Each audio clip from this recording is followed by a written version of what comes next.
Simpleng ulam ang mga sangkap, shell, bawang, luya at sibuyas, malunggay. Tara!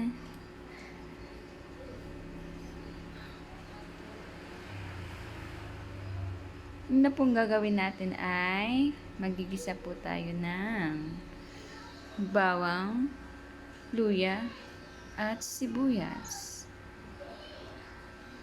Then, ilagay po ang shell. After po haluin, konting gisa-gisa lang.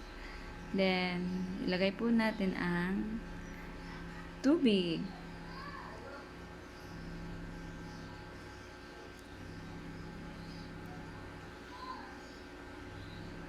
Then, pakuluin.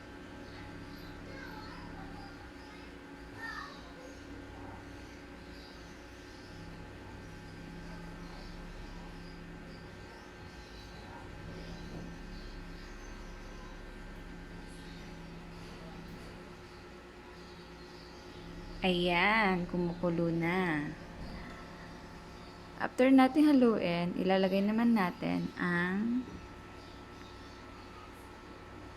malunggay at sinigang na sili. Yan po yung isang recipe na hindi nawawala sa luto ko, ang sinigang na sili. Then, ibuhos na po natin ang malunggay. After minutes po, pag kumulo na po, pwede na po natin hanguin. Makikita nyo naman po kung luto na yung gulay.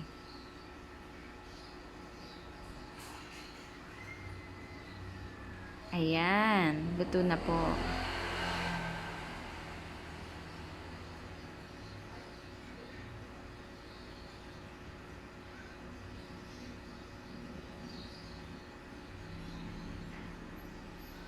Thank you for watching. Please follow and share.